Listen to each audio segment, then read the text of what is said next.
Sehr geehrte Damen und Herren, herzlich willkommen im KörberForum, herzlich willkommen zu einer weiteren Veranstaltung im Rahmen unseres Schwerpunktthemas Neuer Osten, neue Mächte, den Aufstieg Asiens als Chance begreifen.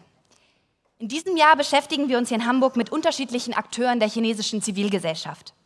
Wir wollen spannende chinesische Stimmen zu Wort kommen lassen und ein besseres Verständnis vom heutigen China vermitteln. Das moderne China ist ein Land voller Widersprüche, von unglaublichen Gegensätzen zwischen Arm und Reich, Macht und Ohnmacht. Ein zentrales Phänomen, das derzeit das fragile politische und soziale Gleichgewicht in China ins Wanken zu bringen droht, ist das gravierende Problem der Korruption in Staat, Wirtschaft und Verwaltung, auf lokaler Ebene wie auch in Peking. Während seines Staatsbesuches in Berlin hielt Chinas Präsident Xi Jinping vor wenigen Wochen auf Einladung der Körber-Stiftung eine Rede zur globalen Rolle Chinas. Im Anschluss gab es die Möglichkeit zu einer kurzen Diskussion mit Präsident Xi. In einer seiner Antworten ging Xi Jinping auf den Mangel an Rechtsstaatlichkeit in China ein. Er betonte, dass Rechtsstaatlichkeit und Korruptionsbekämpfung Hand in Hand gingen. Korruptionsbekämpfung ist also ein zentrales Anliegen von Staatspräsident Xi. Er wird sich, das muss man sagen, an Erfolgen in diesem Bereich, insbesondere gegenüber der eigenen Bevölkerung, aber auch auf internationaler Ebene messen lassen müssen. Ich freue mich außerordentlich, das Thema Korruption, Korruptionsbekämpfung in China heute Abend mit Professor He, einem ausgewiesenen Experten zum Thema Rechtsstaatlichkeit und Korruption in China, vertiefen zu dürfen. Professor He Jiahong ist Professor an der Renmin-Universität in Peking. Er ist Jurist und Direktor des Instituts für Beweisrecht. Er war unter anderem als stellvertretender Direktor in der Abteilung Pflichtverletzung und Verletzung der Menschenrechte der obersten Volksstaatsanwaltschaft Chinas tätig. Er hat Rechtswissenschaften an der Renmin-Universität in China studiert und im Anschluss an der Juristischen Fakultät der Northwestern University in den USA promoviert. Professor He ist einer der renommiertesten Professoren im Bereich des Strafrechts in China. Zudem, und das ist wahrlich eine Besonderheit, ist er aber auch noch ein international übersetzter und gefeierter Krimi-Autor. Der Held seiner Werke ist ein Anwalt, der sich für Rechtsstaatlichkeit einsetzt und dabei mit den besonderen Herausforderungen des chinesischen Systems kämpft. Professor He, we're honored and delighted to welcome you at Körber Foundation. Please join me on the stage.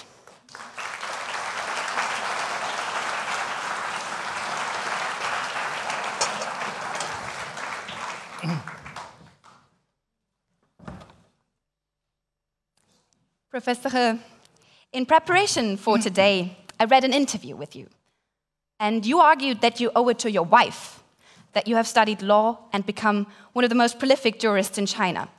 Now, how did this come about? That first I would like to say something about my family name. It was surprisingly that you pronounced my family name so correctly. But the translator, I heard that she said Mr. He. I remember some 20 years ago when I was studying in the United States, many people would address me as Mr. He. But I told them it was wrong. My family name, H-E, it looks like he, but sounds like her. So I'm not Mr. He, I'm Mr. Her. Okay, I come back to your question. I was born in Beijing many years ago, and brought up in Beijing. But during the Cultural Revolution, if you have that knowledge, it happened between 1966 until 1976. I was sent to a farm in very northeastern part of China, Heilongjiang province. Many people later would ask me that probably I was compelled, to go to the farm to get the re-education through labor. But I told them I went to the farm voluntarily, because at the time I was just a teenager. I didn't understand the meaning of a revolution, but I really wanted to be revolutionary. So I worked in the farm for 8 years, and when it was over, I was permitted to return to Beijing, my hometown. I worked as plumber, construction worker for 2 years, where I met a beautiful young lady, and she changed my life. Because when I was in the farm, I had many frustrations. So when I was young, I had many dreams. I wanted to be a politician. I wanted to be a footballer, but I couldn't make those dreams become true. So finally, I got only one. I wanted to become a writer. I would write a novel. So when I was back to Beijing, I still with the dream. But when I met the beautiful young woman, we fall in love. But at the time, China was not so open-minded, not like nowadays. The young people now in China would talk about love, sex, everything. But at the time, we kept it as a kind of underground work, a secret work. But somehow it was discovered by her parents. And her parents did not agree. They thought I could match her because I was a plumber. She was a medical doctor working in a clinic attached to the construction company. She is from a very traditional family of Chinese traditional medicine. Both her parents and her grandparents was doctors. So her parents said, I couldn't match her. They tried to separate us, but it was not easy because, when young people fall in love, they had feeling. So anyway, one day, to cut the story short, my girlfriend told me her parents said, if I could pass the national examination for the universities, they would agree to meet me. So that's a condition. When the Cultural Revolution was over, the examination was very competitive because the young talents were accumulated for 10 years. They didn't think I could make it because I had only 6 years of formal education. But when I heard that, I didn't have any sleep that night. I was thinking. Finally, I made a decision. I would try for my love. So I made preparation for 6 months and took part in the examination. Fortunately, I passed. It was a surprise to everybody, especially to her parents. But they promised that if I passed, they would meet me. So that they kept their promise. So when I got the enrollment at the university, I also got a visa to my girlfriend's family. At the time, when I got the score, when I got the good news, I had to pick up a major. In China, during the Cultural Revolution, there was no laws. So when it was over at the time, I didn't know anything about law. But I saw law was something new. Because my score was not very high, I did not have many choices. So I said, probably just pick up law as my major. Then I became a law student. So nowadays, I often, my girlfriend tend to be my wife 2 years later. And earlier this year, we celebrated our 31st anniversary for wedding. Okay. Thank you. Thank you. That's a good story. But she made me a law student. She made you a law student, yeah. But you also never forgot about your life as a novelist, as a writer.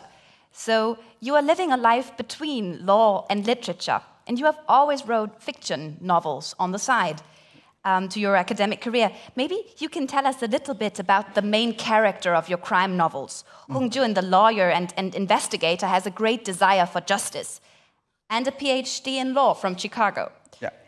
So you describe him as a gentleman lawyer. How much is Hong Jun really inspired by your personal experience and your own character? That as a writer, you have to write something you are familiar. And I think the most familiar person in my life is myself. So many readers would say that Hong Jun, the protagonist in my novels, must be yourself, because I got the education at the same university in Beijing and then went to the United States, study in Chicago. But I told them, Hong Jun is a lawyer. I'm not a lawyer. Because in Chinese, when we say lawyer, we use it in a narrow sense. Prosecutors are not lawyers. Law professors are not lawyers. Judges are not lawyers. I wanted to create a very good lawyer, especially private practitioners in China. To tell you the truth, that when I became a law student, I worked very hard. I got my bachelor degree and studied for master degree, and then I started my teaching career at the Renmin University of China. And then I got the opportunity to study in the United States at Northwestern Law School in Chicago. And when I was there, I got the influence, I call it lawyer's culture. At the time in China, the lawyer system was very young. After the founding of the People's Republic of China in 1949, China started to establish the lawyering system. Until 1957, there were about 3,000 lawyers in all over China. But then with a very political campaign, the lawyering system was abolished. So until the end of 1970s, there were no lawyers. So when China, I think that with the terrible experience in the Cultural Revolution, the Chinese people, including the leaders, realized the importance of the law and the lawyering system.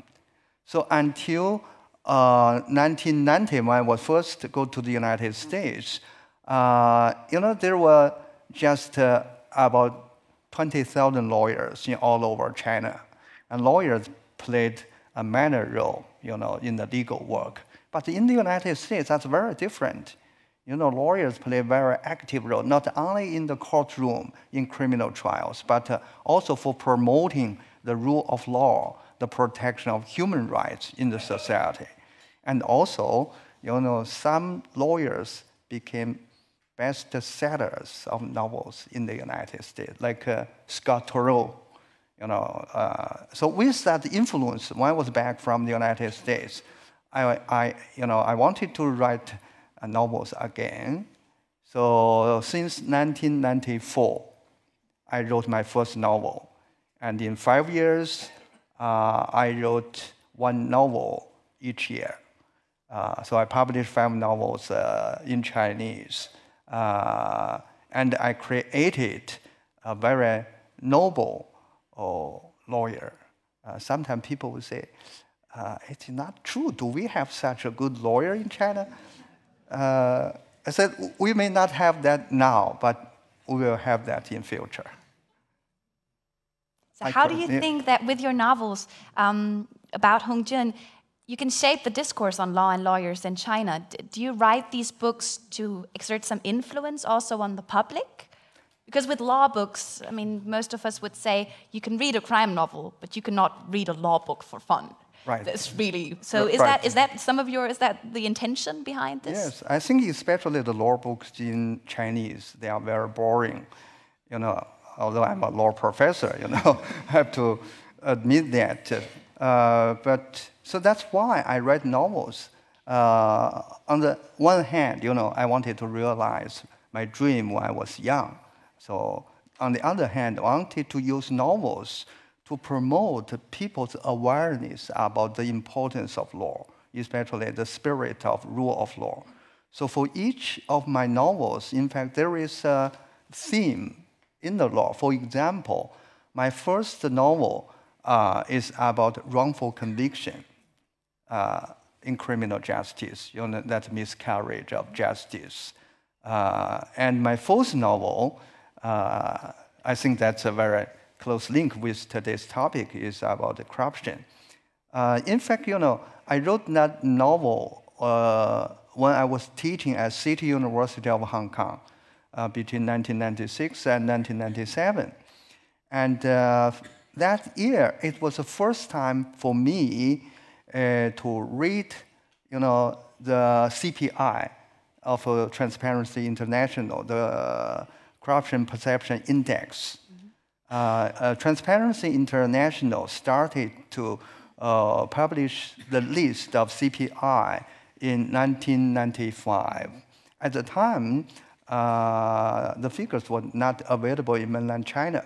But when I was teaching in Hong Kong, I get that it was a shock because China was listed second one, next to the last.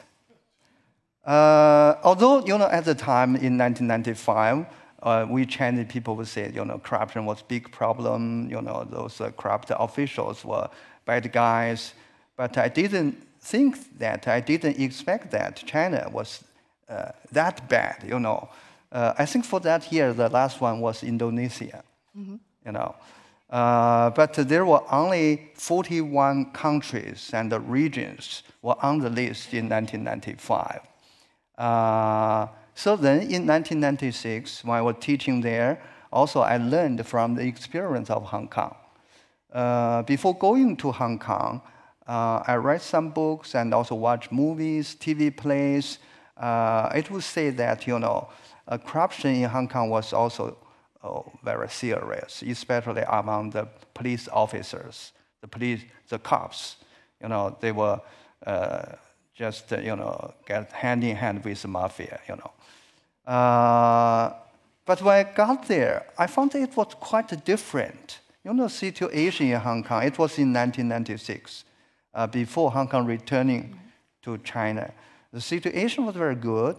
The officers, the public officials were very honest, and on the list of CPI was almost top 10 or top 15. So how could it happen? I visited ICAC, the Independent Commission on Anti-Corruption in Hong Kong. I learned the story that the turning point in Hong Kong was in 1973 to 1975. Before that, corruption was a serious problem in Hong Kong. But then, with a special case happened, that a senior inspector of police force, I think that's a British man, the name is Körber. I don't know how, my pronunciation may not be correct. Anyway, he had a scandal, but ran away back to England.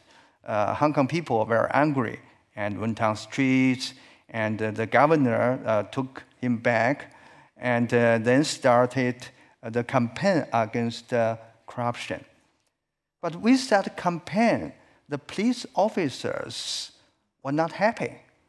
The police officers went on strike because with the investigation, almost, I cannot say all police officers would have a dirt, would have a problem of corruption, but most of them. So if, the police officer is investigated, then they would find something there. So the police officer would not do their job. They were sitting in front of the official residence of the governor. They were on the strike. Then the governor made a decision. I think that's at the time, for me, it was very surprising decision when I write the story. Said, okay, he would give a kind of pardon or amnesty to all the actions of the police officer before 1975 or 1974. If you do your job well, behave yourself well, your corrupt records will not be investigated, will not be charged. The police officers were happy. And I think that's the turning point. Hong Kong started a new era to establish a quite clean and honest government. So I learned it. I wrote it in my novel. I wrote it in your novel. Yeah. We get back to that subject a little later as well, but right now I would like to turn the subject more detailed on corruption right now in China, what is going on. It has become quite common to talk about the prevailing problem of corruption in China, but what in your view is the nature of corruption in China right now? And can you give us a few numbers maybe? How do you assess the degree of corruption and how deeply rooted would you say it is in society? Okay. You know that I think all the Chinese people would agree that the corruption in China is very serious. But how serious is, we don't know.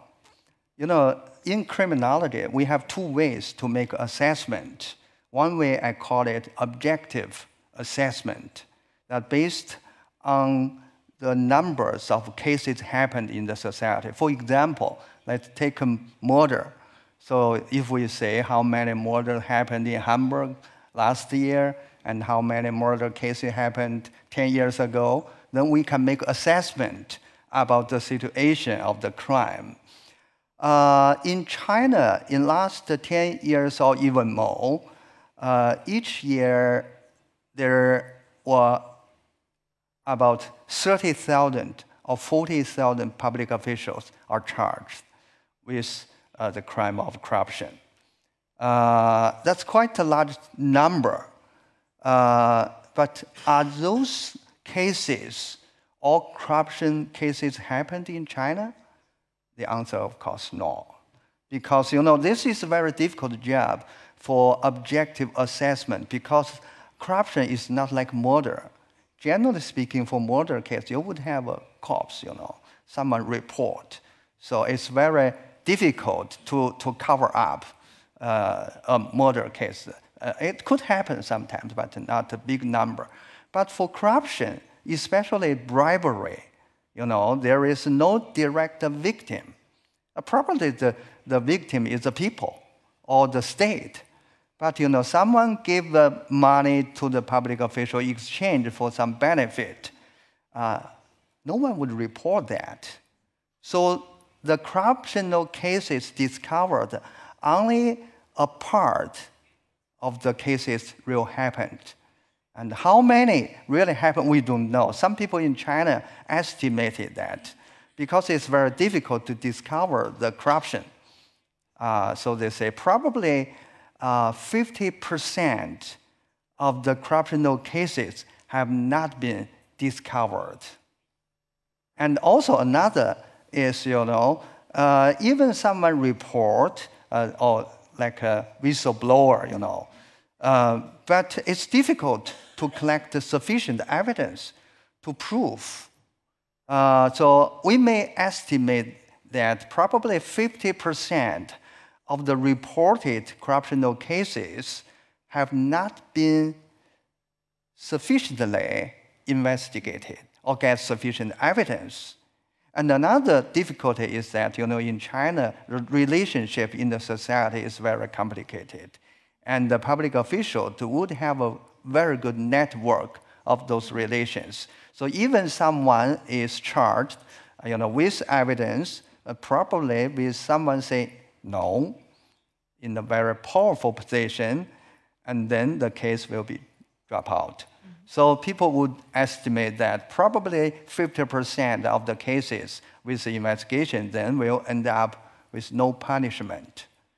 So if we add up all those 50% together, we will see that probably 87.5% of the real corruption cases have not been punished. So the 40,000 public officials being charged each year is only 12.5%. So you can see the number could be huge. Probably I'll give you another number. In China, we have about 6 million public officials. So we have a lot of public officials, probably more than population of this city, right? Yes. 6 million. So we have more public officials. And in China, we often say the public official, the hierarchy is very clear. You know, we often say that's above the division chief level. The division chief is also county chief, like a mayor of a county. So that's the same level. We have a little more than 1 million public officials above that level. So in last year, we had more public officials charged. So if my memory is correct, according to the report of Supreme People's Procuratorate, there were about 45,000 public officials were charged with crime of corruption. And also, there have been some high-ranking public officials charged with corruption. We would say that since November of 2012, because that's a month for the new leadership came into the power, we say that the 18th Congress of CPC,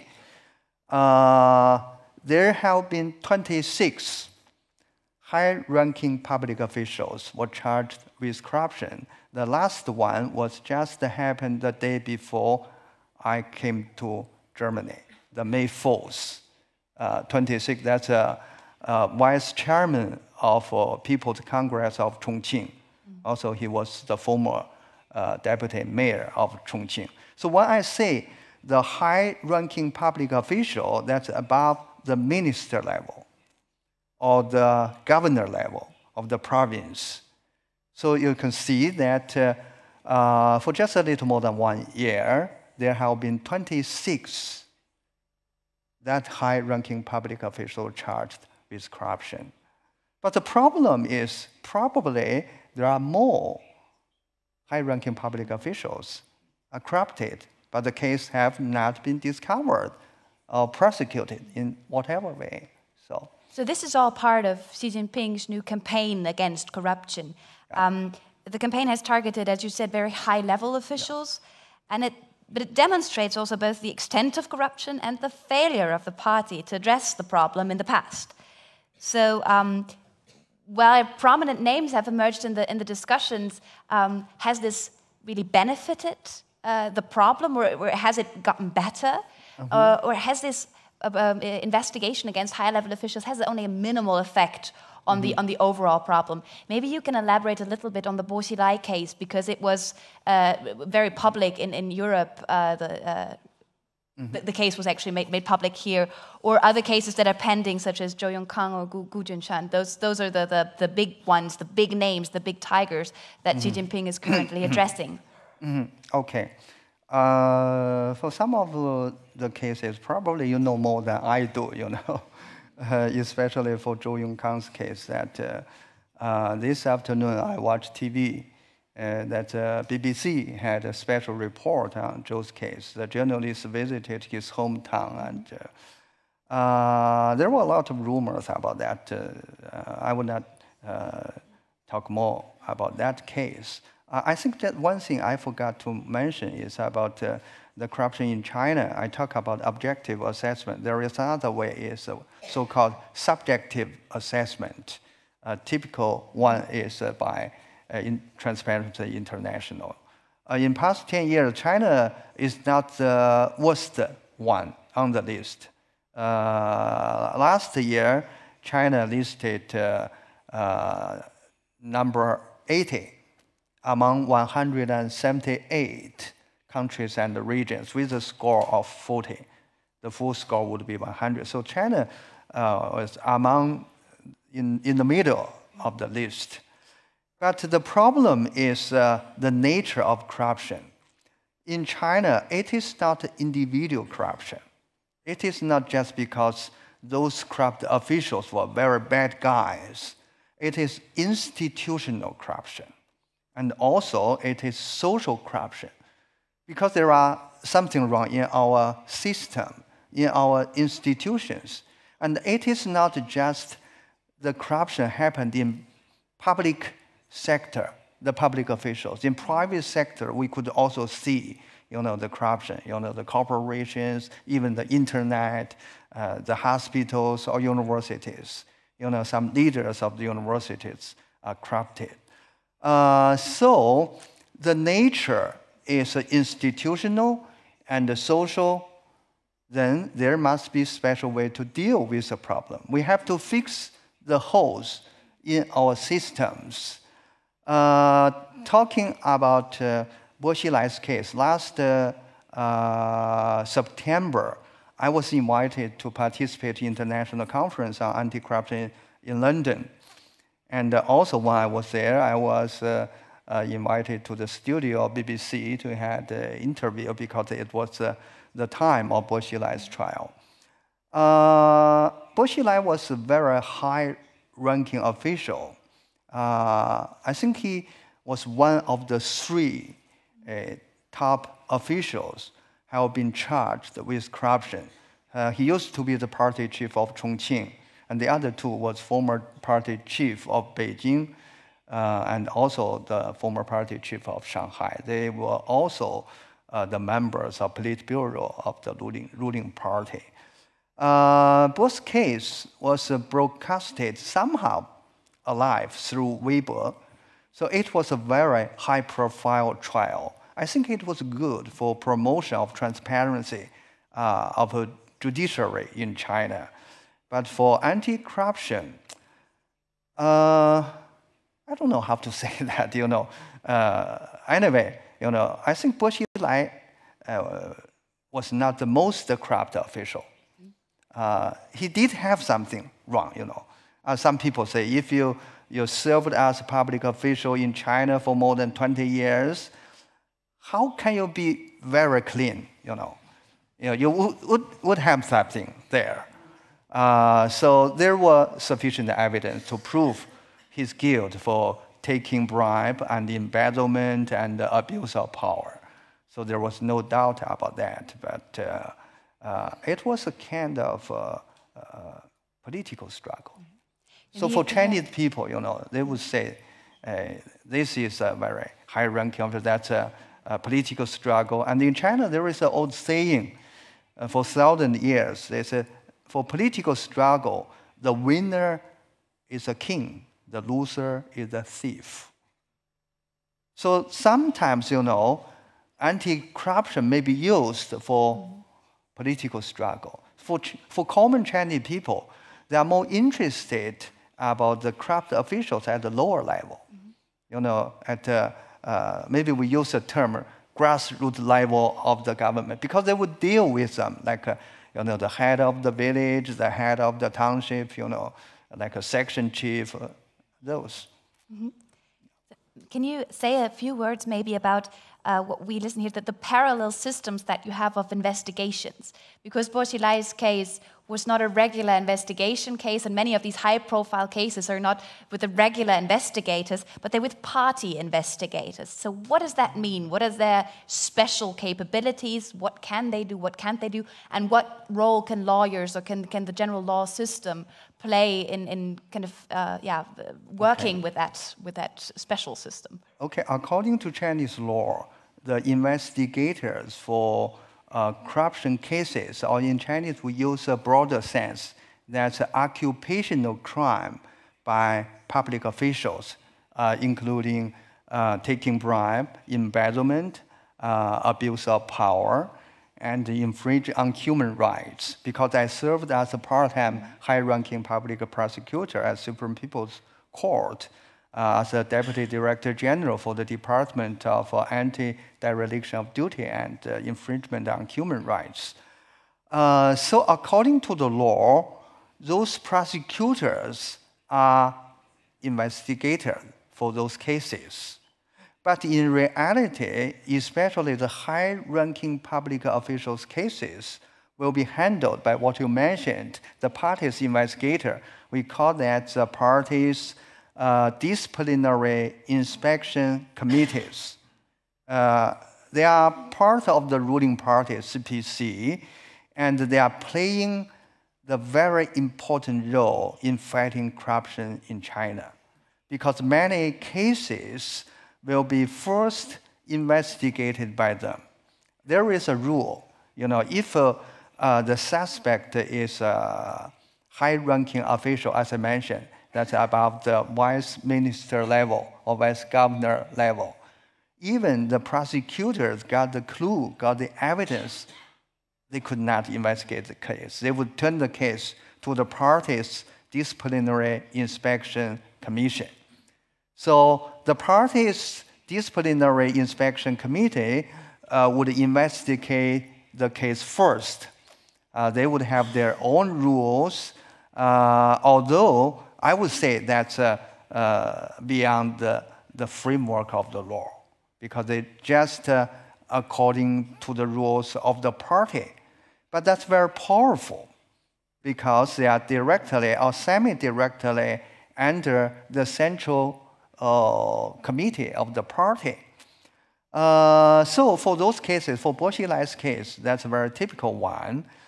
So the central committee of disciplinary inspection would investigate the case first, got some basic information and evidence, and then at a certain stage of the investigation, they would invite prosecutors to work together, just like a special task force on the case.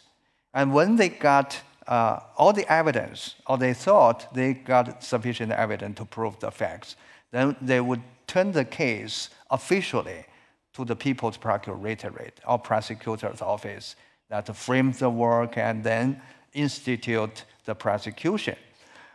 This also illustrates one, I would say that not good thing for the criminal justice system in China, because in China, our system, our criminal proceeding is so-called investigation-centeredness, not trial-centeredness. So even for common criminal cases, the investigation stage is more important than the trial stage. In other words, if the defendant committed a crime, the facts are clear, the evidence was sufficient, was decided by the investigator. And then they turn the case, in fact, that's the case file to the prosecutor's office to review the evidence, and then go to the court.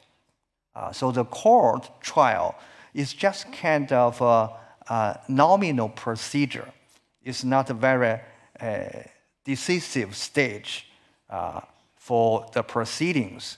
So for Bo Xilai's case, I think that's fair to say that the decision has already been made before the case going to the courtroom. But the courtroom trial was, broadcasted through Weibo that let people know what happened. But the decision has already been made before that. What does that kind of system mean for lawyers? Is it really interesting to become a lawyer in China? I mean, I can understand becoming a lawyer for corporate law, making big sums of money with that could be interesting. But becoming a criminal lawyer, is there really an interest in Chinese young people to become that? Given the systemic problems. The brief answer is no. Of course not. China, as I mentioned, restored the lawyering system in late 1970s. Before 1990, almost all the lawyers were generalists. Mm-hmm. So when I use the term generalist, that means the lawyer would take whatever cases, and their basic job was litigation. It's no matter a criminal case or a family case, divorce case. I played as a defense lawyer as part-time in 1984 and 1985, just for a short period in my career, because I didn't want to be a full lawyer. In China, since the 1990s, there was a kind of specialization of the lawyers in China. At first, some lawyer would not do the litigation, because China had a securities market since 1990. So they would have provide legal service for listing of corporation on securities market, or for more and more international trade. But at the time, even for the corporation lawyers, they were not so welcomed by the business persons. I remember that in 1994, I returned from the United States, and because I had the education in Western country, a president of a big corporation in China invited me as an advisor for the corporation. And one thing he said to me, that he had a negotiation with a German corporation. They wanted to set up a joint venture. That's in mid-1990. I think that's a big German corporation. I wouldn't disclose the name. But the president of Chinese corporation asked me a very interesting question. He said, you know, in the negotiation team from the German corporation, there was a lawyer. And why there was a lawyer? It seems to him that the German party did not have the real interest, you know, to set up a joint venture because they wanted to go to the court. Because at the time, trust, basically. Yeah, at the time for Chinese business persons, they thought only when they had a problem, only when they had a litigation, they would need a lawyer, right?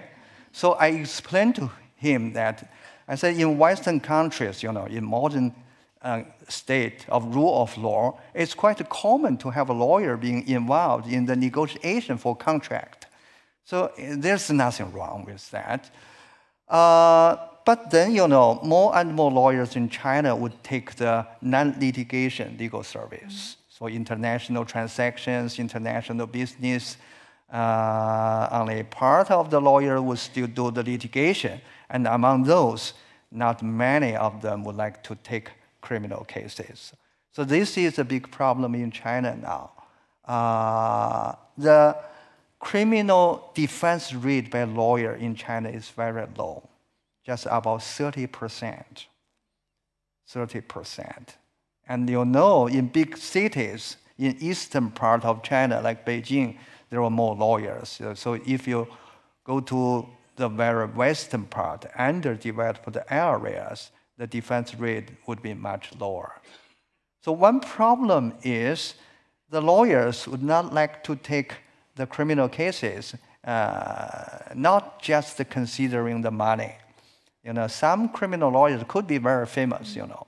The big case, they could get the fame. But another thing is it's quite risky. You know, in China, sometimes, you know, the defense lawyer, there was a case happened in 2010, also in Chongqing, when Bo Xilai was a party chief. He had a campaign against the mafia. And there was a defense lawyer from Beijing as a defender for one of the mafia head, Li Zhuang.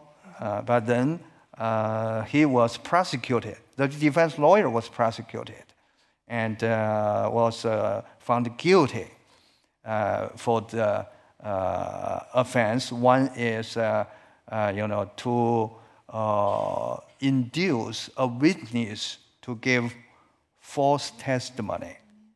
And the other is to obstructing justice. So it was a very big case in China in 2010. You know, I'm not only a jurist, but also a novelist. So I often have some novel ideas about law.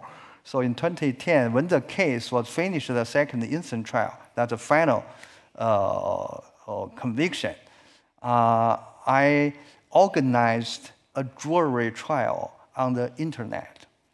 It was a very special event. I used my blog. You know, I self-designated as a judge, and I took the model of jury trial in the United States, or common law countries, because I wanted to use the case to promote the reform of people's jury system in China. It was not easy, you know. I asked the netizens to serve as prosecutors, as a defense lawyer, as jurors. And the trial lasted for 42 days. 42 days online. Online. And it was quite risky. At the time, some of my friends said, you should not do that, because at the time, Bo Xilai was still in power. Mm-hmm. And it was very sensitive. But because I worked at the Supreme People's Procuratorate, and the website was under the Supreme People's Procuratorate, so they gave me the green light to do that. It was really something special. But to tell you the truth, nowadays in China, lawyers are not a very good profession, you know, with a reputation in the society. and especially for the criminal defense lawyers. So there is a rumor or saying among the legal professionals.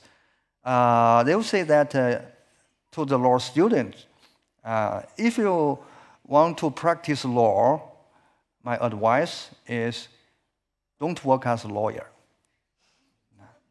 If you really want to work as a lawyer, don't take criminal cases.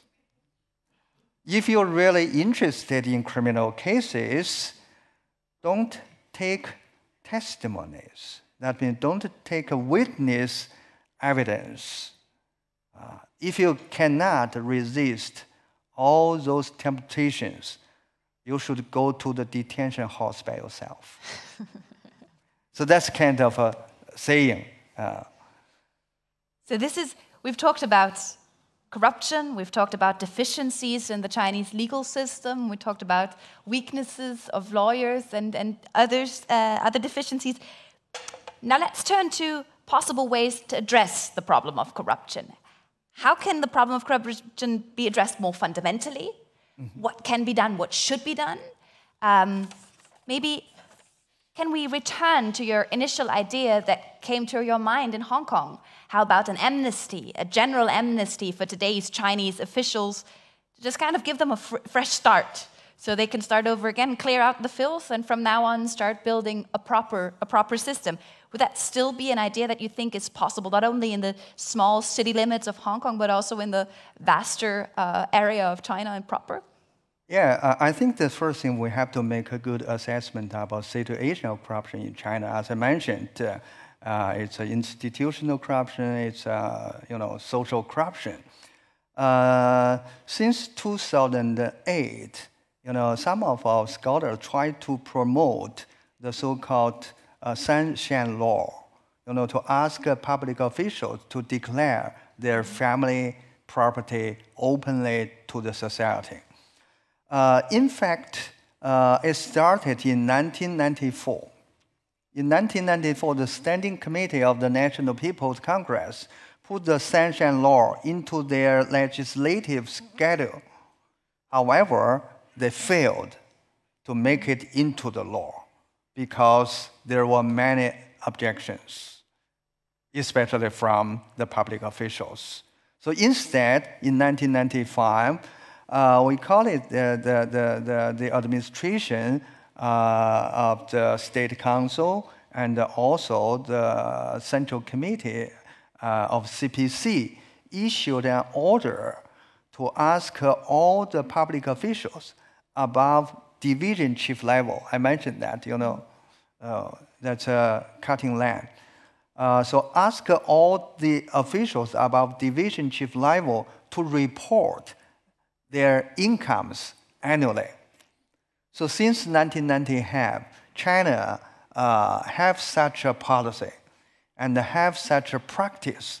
So at the end of the year in China, there are more than 1 million public officials would fill a form to report their incomes. But the problem is their reports would go to the internal department, that's organizational department or personnel department of the party. And only a few officials would have access to those materials. So generally speaking, each year, many officials would fill the form, but no one would read them. No one would review them. They just become a kind of a trash, So the system has been existed for since 1995, for more than 10 years until 2005, but it was not effective. Then some scholars, including myself, we should have the open declaration, not the domestic, not just to the leaders of the unit. I was quite optimistic at the time, and there were a lot of callings for that. And there were a lot of debate, including some of our leaders at the time said we should have that sanction law, but we need time, the timing is not mature. But with my personal experience working as a Supreme People's Procuratorate, I realized how serious of the problem was. Although some leaders gave the excuse, they say we don't have those technologies to support such a public declaration because we cannot have all those real names for banking and also the all connected internet data. I said it was not a real reason.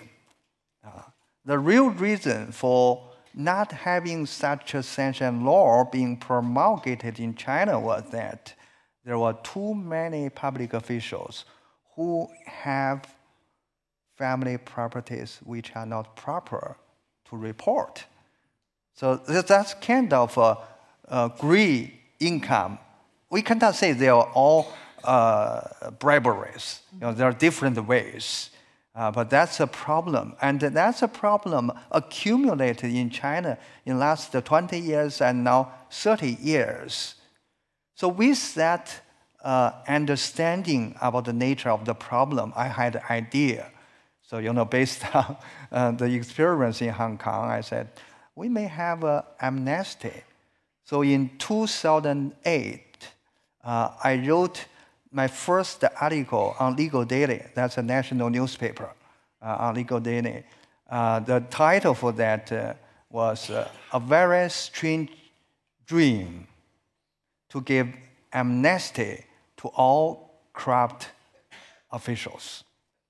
At the time, the internet was not so active in 2008. There was no Weibo. No Weibo yet. But the editors of the newspaper told me that many people wrote letters in whatever. They were very angry with your idea. They would say that the corrupt officials were very bad guys. When they were found, they should be executed. All of them should be given shots. How could you give them amnesty? And then I continued my writing. I wrote 7 articles in the theory to explain my basic idea and why should we have such an amnesty. And to tell you the truth, China does not have the provision in law about amnesty.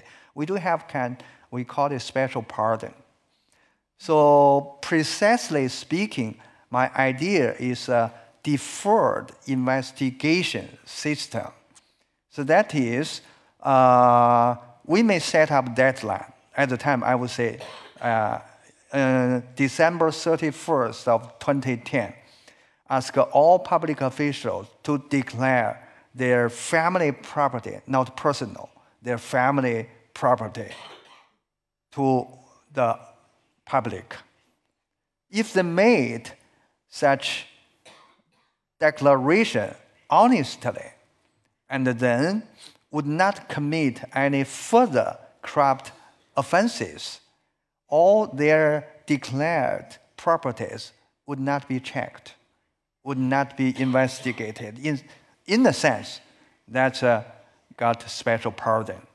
So I say this is a good way for China to start a new era because we have been fighting yesterday's corruption. All the corruption happened the day before yesterday, or in fact, that maybe 10 years ago. For Bo Xilai, that happened more than 10 years ago.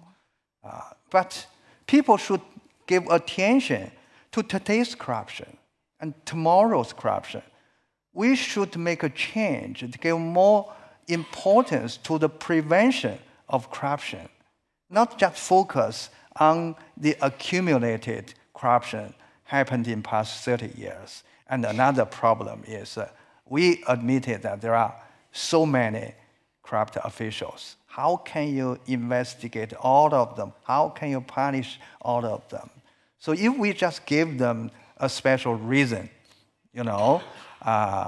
we forgive you in past, and then we start a new era. Another thing I mentioned in my articles, I said the corrupt officials were not all very bad guys. some corrupt officials very bad. As you mentioned, Gu Junshan, he is a very bad guy. That for some of the corrupt officials, you lived in the society, you have the power. Then, some people, especially the business person, they wanted to take some benefit, advantage from you.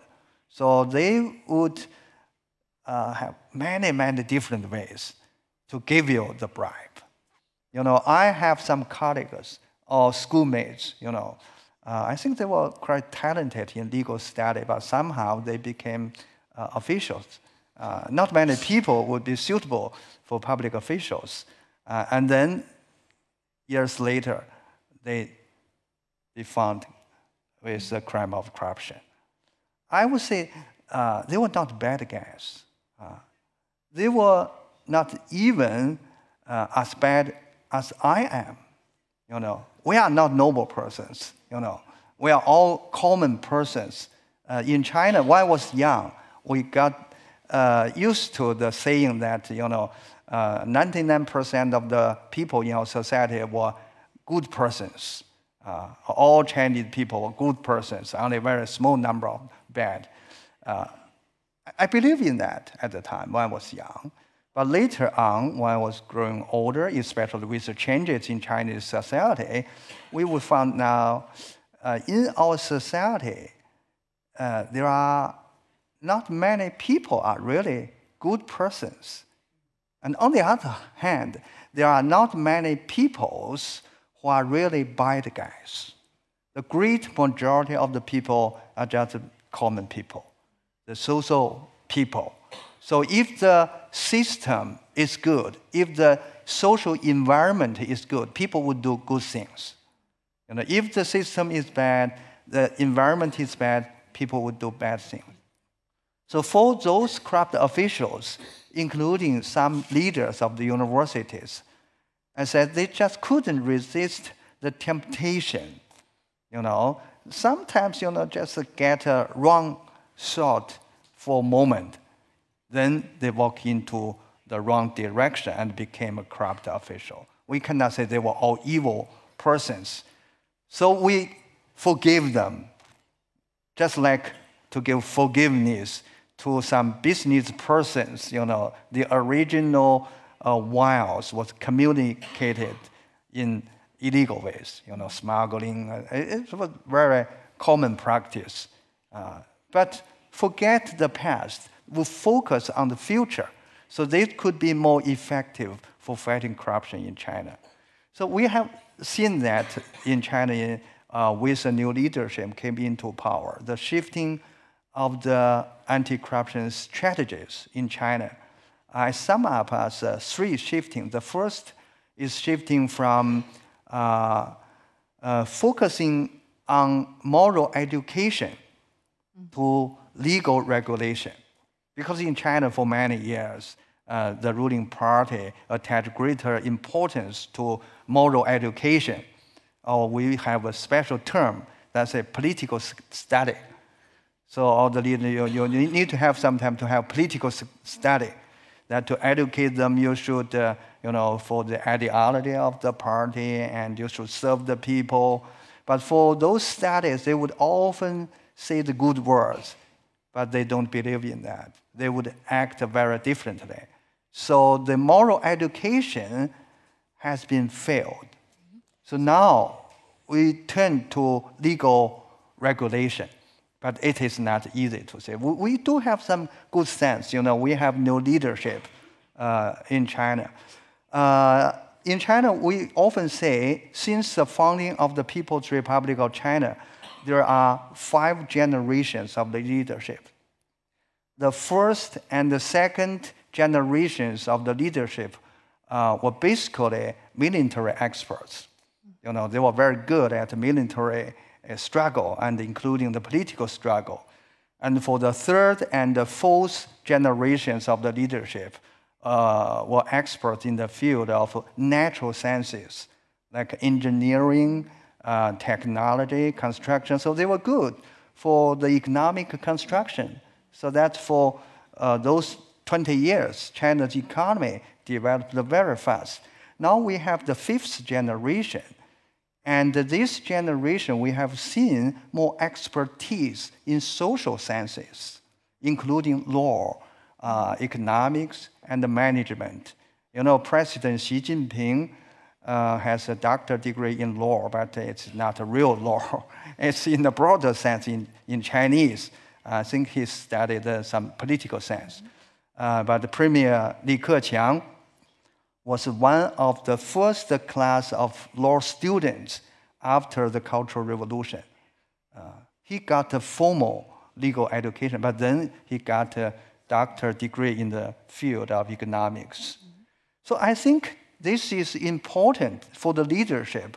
You know, their mentalities are different from the first until the fourth generation. So that's why they emphasize the importance of law.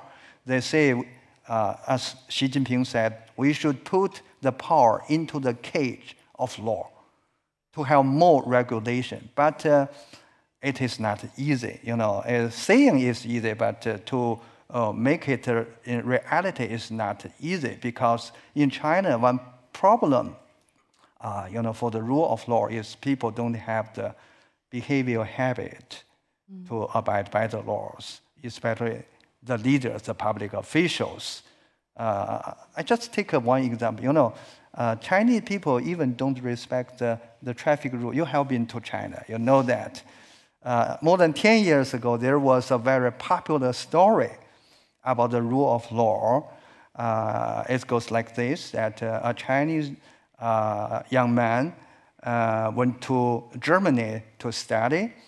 You know, he was very smart and handsome, and somehow he fell in love with a German girl. And one day they went down the street, they want to cross the street, but the traffic light for pedestrian was red. But you know, in China, people would just give attention to cars, not the traffic light. So the young man crossed the street, although it was a red light. The German girl was shocked and then said, bye-bye. Unfortunately, she said this guy was very dangerous because he even dared to cross the street against the red light.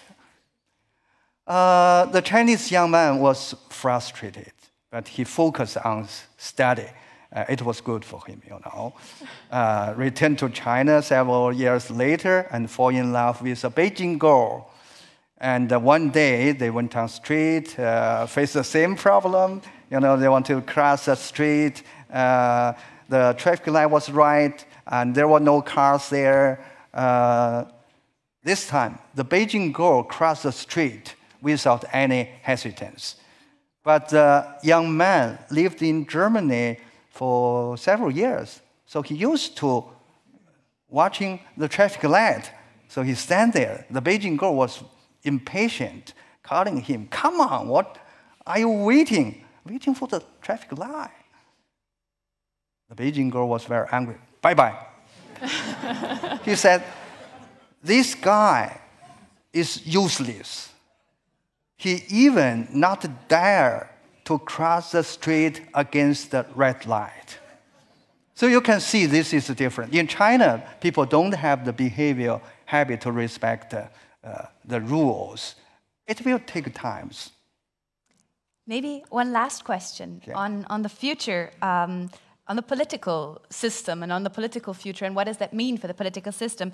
Xi Jinping has said that the fight against corruption is a life and death struggle for the Chinese Communist Party, and there's a saying that if you fight corruption too little, you destroy the country, and if you fight it too much, you destroy the party.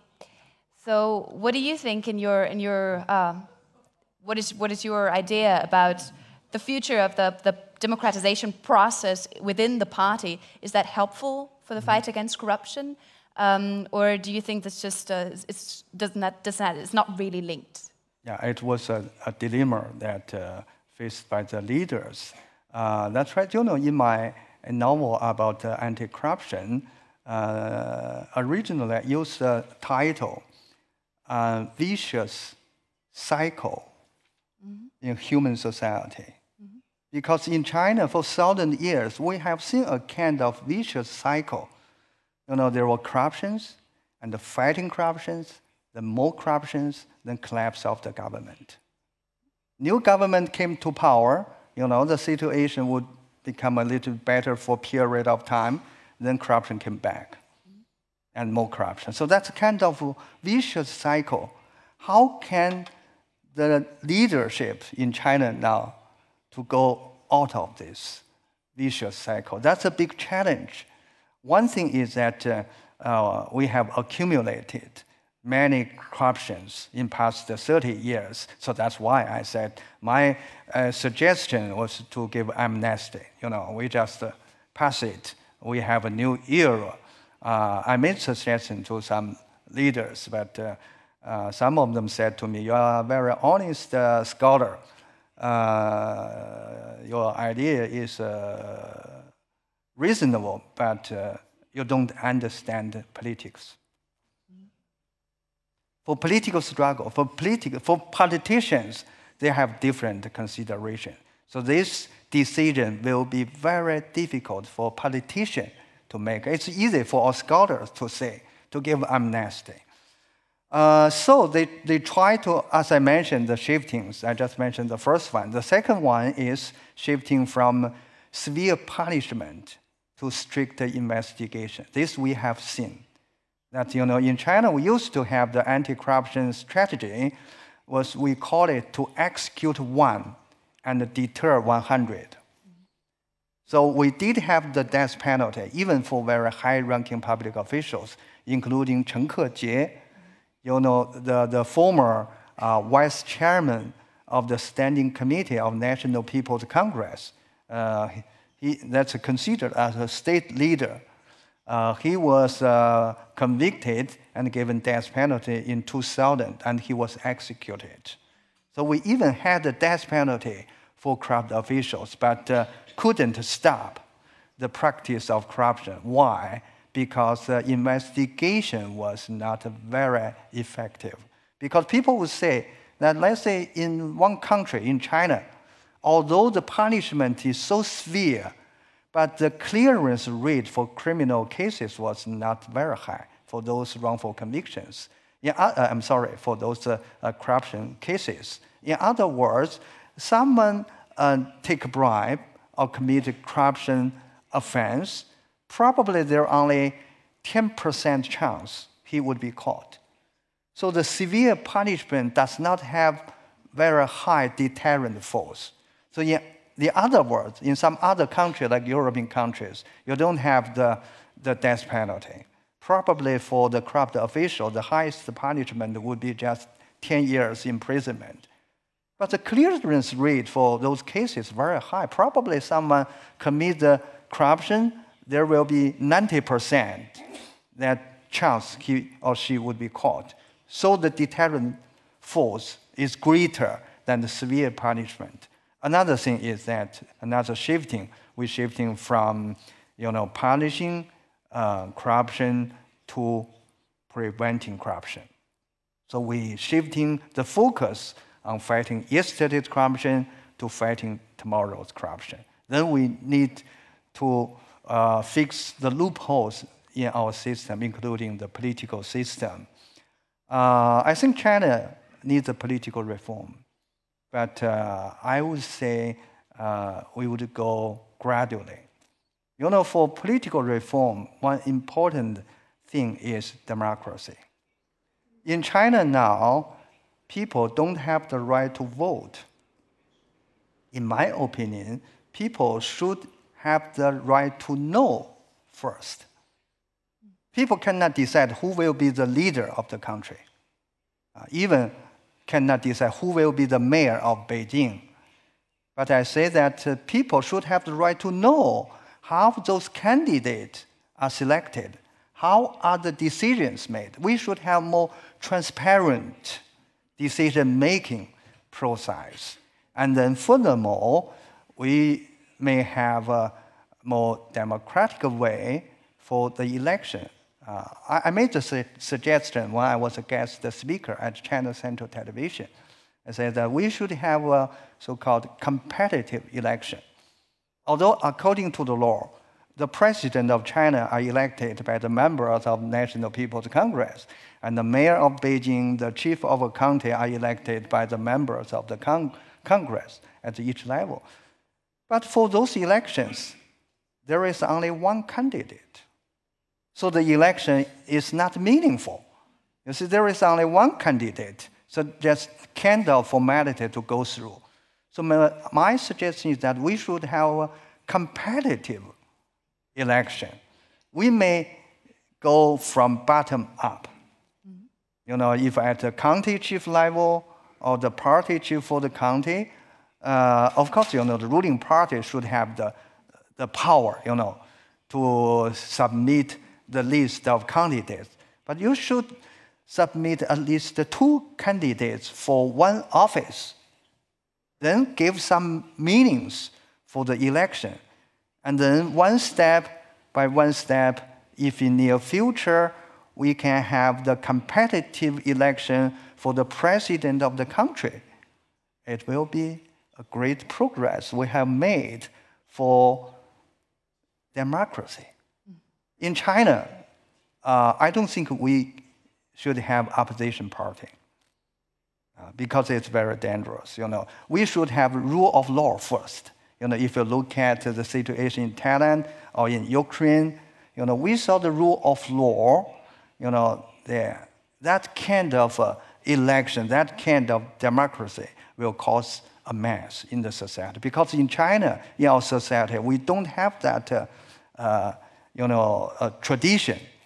So we should have established the rule of law first and then go step by step towards democracy. First, I think we may have an opposition group within the ruling party. And that could be a way to start. There are always political struggles. People all know that. But in China, the problem is we don't have the tradition of a civilized, transparent political struggle. So we got to make changes, you know. If we have more transparent, more civilized political struggle, then we'll have more democratic society. Professor He, I thank you very much for your remarks, and I would like to open the floor now to the audience. We have about 20 minutes now for questions and answers, and my 2 colleagues here will answer questions. You can use your microphone and the translation device, so you can ask questions in German as well. It's absolutely no problem. You will have the translation, so please, go ahead.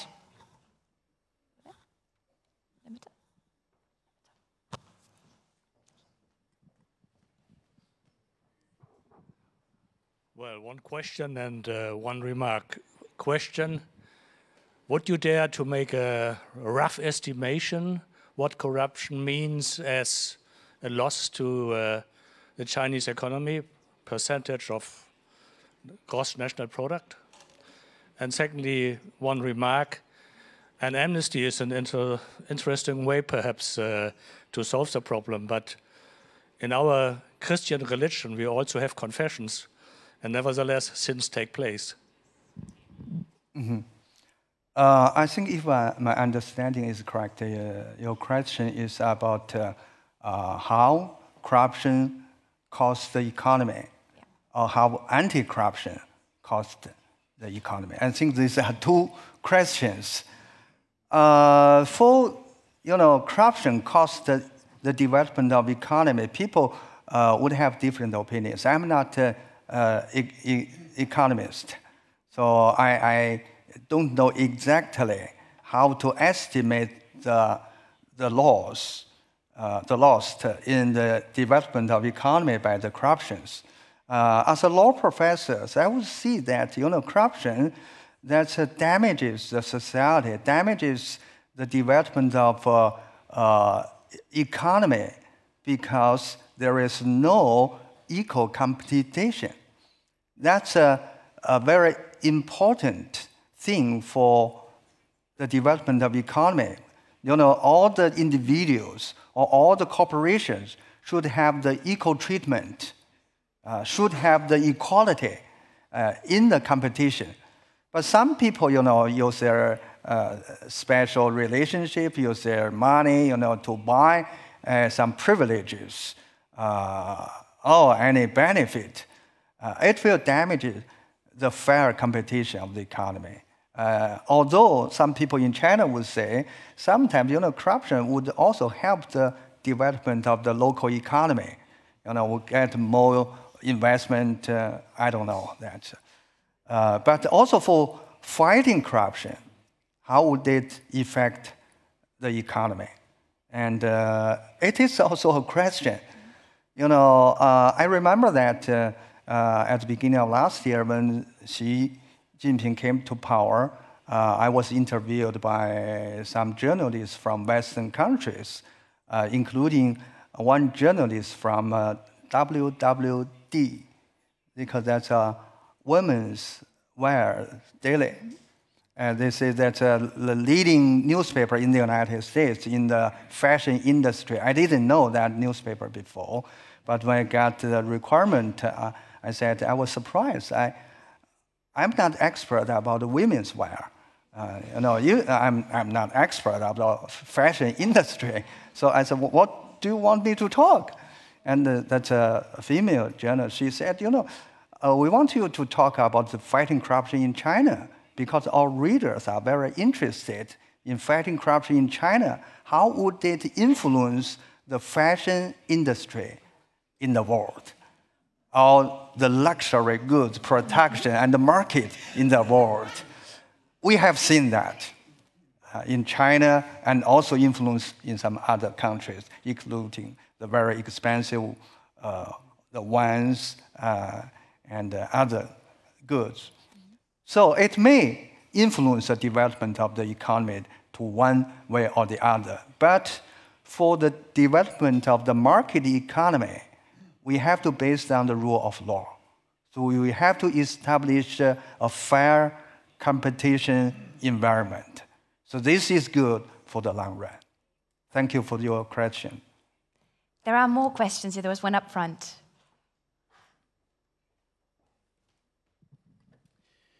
Ja. Wir kennen ja Korruption hauptsächlich aus Ländern mit Clanstrukturen, Familienstrukturen, Kastenwesen und so weiter, also Mittelost- und Südostasien, Indien, Afghanistan und so weiter.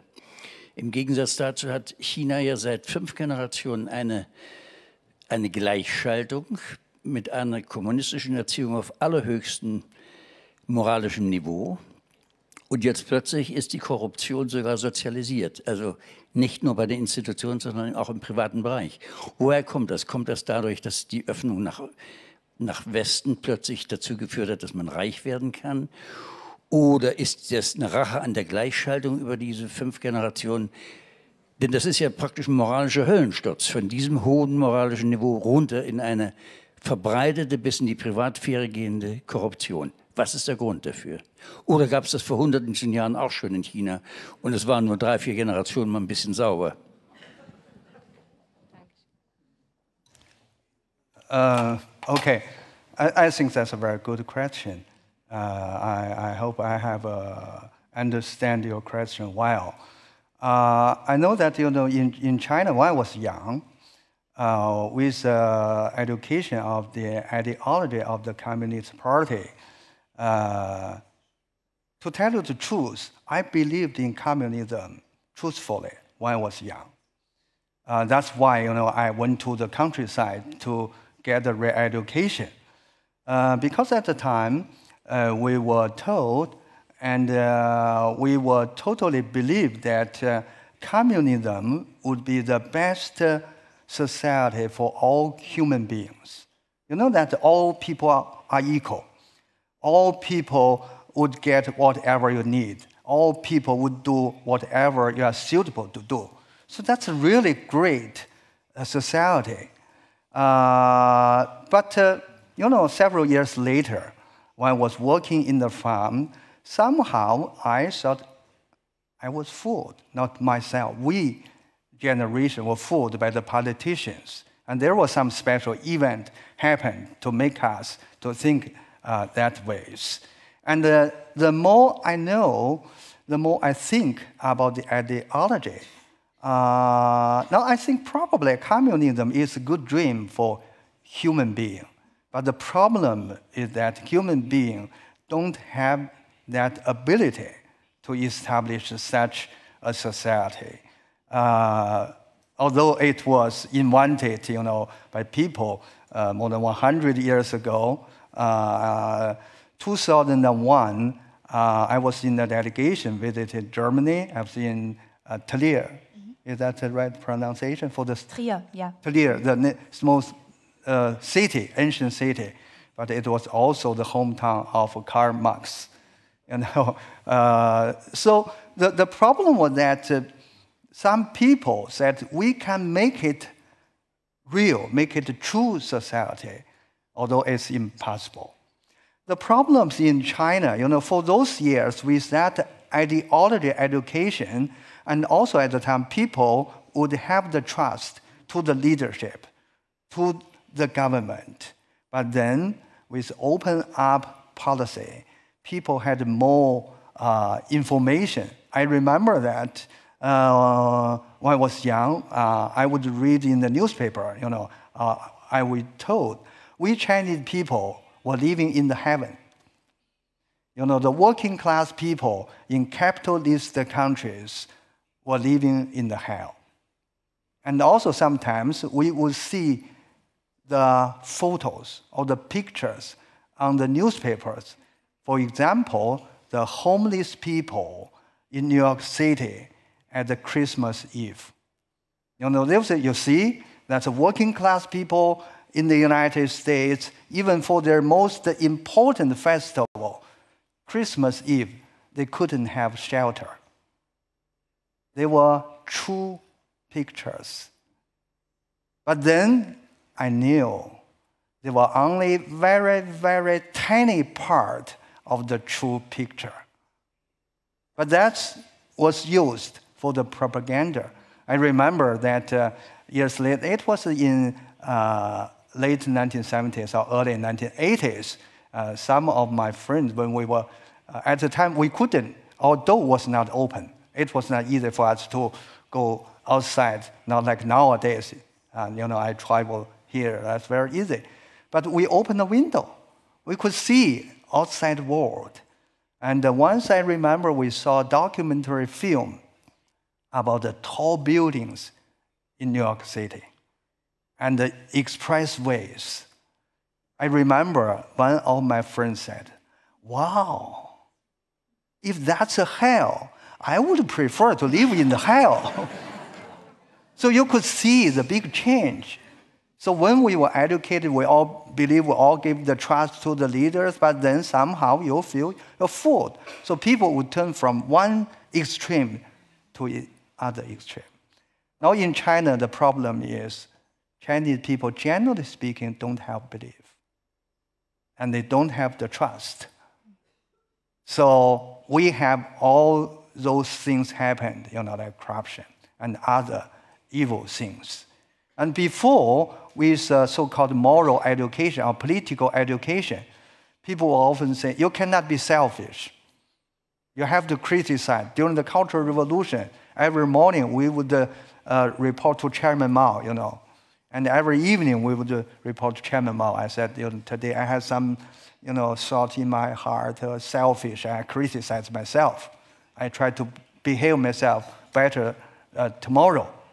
But then, with the development of economy, especially, with a big gap between the rich and the poor in the society, and also other kind of conflicts in the society, people don't have the belief.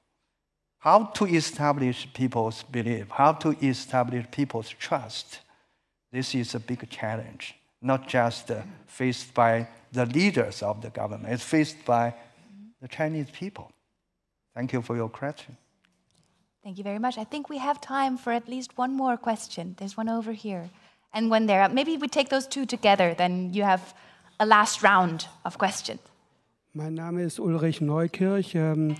Ich möchte noch mal einen Beitrag liefern zum Thema, was ist überhaupt... Eine Sekunde, warten Sie ganz kurz, bis er die... I think that's in English, right? He's speaking in English. That was German in the beginning, so German. we'll see what happens. I confused. I'm sorry. I said German. Ich wollte noch mal einen Beitrag liefern, was ist Korruption? Ich meine, es gibt eine ganz normale, legale Korruption hier in Deutschland. Dazu gehören zum Beispiel Beraterverträge, das Wechseln von Politikern in die Wirtschaft, wenn sie sich vorher der Wirtschaft freundlich gezeigt haben. Und da wollte ich mal fragen, diese legale Korruption, gibt es die in China auch oder wird darüber diskutiert? Bei uns wird ja hier viel darüber diskutiert. Danke für Ihre Frage. Wir nehmen noch die zweite dazu. Okay. Gibt es Gewaltenteilung in China? What? Is there a divide of rule between executive?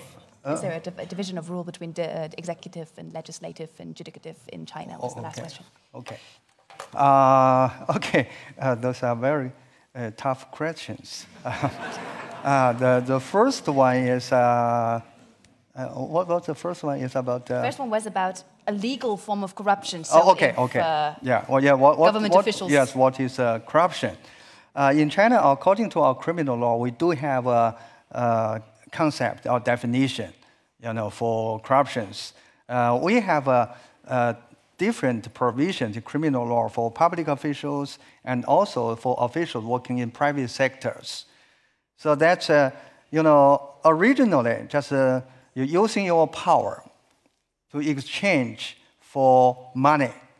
That's a corruption. So that's a more common way and easiest way to understand. You use your power to give some benefit to another person and then you receive the bribe. So that's a corruption. But later on, with the development of the society, the bribing is becoming more and more complicated. It may not be all in the form of money, maybe in other ways. So there have been some discussions about, including providing like a sex service or other forms. So then we would have a more broader interpretation about how is corruption, how is taking bribe. But there are still, in some areas, people cannot be agreed. We say sometimes, it's quite clear, black and white. People all agree, you're taking money, taking bribe. This is corruption. But for embezzlement, and also in private sector, sometimes, people take the kickback, take commissions. Can we say they are all corruptions or taking bribes? And also one extreme, I remember that quite a few years ago, I was in an international conference. I think some experts from Scandinavian country, like Denmark, that they have very good government or clean government there. So they would say, we travel by air, we got the mileage, right? But if you are travel on public expenses, right? Even no matter it's paid by the government or paid by the corporation, then you got the accumulation of the mileage. They would use it for your own travels or for your family members. Could it be considered as embezzlement, as a corruption? I think in China, people would not think this is corruption, because all the people would do that. They even morally, they would not think that's a bad thing. But with a very clear legal analysis, you would agree that this is you are getting the benefit from the public expenditure. So that's true in China. In some areas, there are still unclear things for the definition of corruption. And the second question is, that's a very big question about the separation of powers. You know, in Western countries, in the United States, they have the separation of powers, the executive branch, the legislative branch, judicial branch. That's a basic principle for establishing government. In China, we don't have separation of powers because although there is a gap between the law on paper and the law in reality, but even the law on paper, we don't have that. Because in China, according to our political system, according to our constitution, National People's Congress has a supreme power. And then under it, there is a state council. And also the Supreme People's Procuratorate and Supreme People's Courts. They are all under the leadership of National People's Congress. So we don't have that separation of powers. But for anti-corruption and also for political reform, we should have a kind of separation of powers, even not at that top level, because we need to have checks among the different powers. So now probably you know that the judicial reform is being undertaken right now. Probably we need several years to fulfill our goals. And one goal is to give more independence to the judiciary, not at the central level, not as a separation of power, to have very independent judiciary, independent Supreme People's Court, but at the lower levels. Because currently, you know, all the people's courts, all the leaders of the courts are under the leadership of the local party chiefs, or local government officials, and all the monies of the courts, the people's procuratorate, would from the budget of the local government. So they would have to listen to the opinions of the local leaders if they wanted to interfere with. So this reform tried to separate that, you know, try to get all the money for the courts, for the prosecutor's office from the provincial budget. You know, China is a huge country, especially with the disparity of the development. So even for this, it's not easy.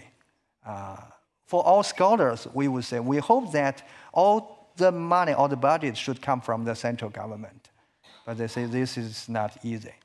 So we would gradually give more and more independence to the People's Court and People's Procuratorate. It will have a better role to play as checks to the local government. Thank you for your question. Thank you all.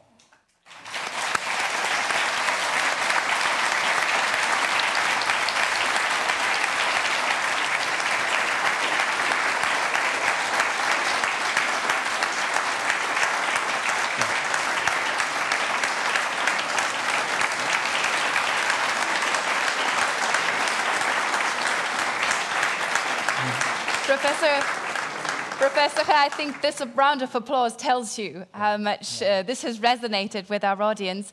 I think it's a clever decision to, if you invite a lawyer that's also a novelist, you have the intellect and the wit. So I think that's a really good combination for a good discussion. We thank you very much for your open and frank discussion, for the lively discussion. I will turn to German now, so maybe you need your interpretation again. Ich danke Ihnen allen dafür, dass Sie alle so zahlreich erschienen sind. Ich hoffe, dass es Ihnen wie immer Spaß gemacht hat und ich hoffe, Sie auch bald wieder hier im KörberForum begrüßen zu können bei einer weiteren Schwerpunktveranstaltung. Ich wünsche Ihnen allen einen schönen Abend und freue mich darauf, mit Ihnen gemeinsam noch im Foyer den Abend bei einem Glas Wein ausklingen zu lassen. Herzlichen Dank.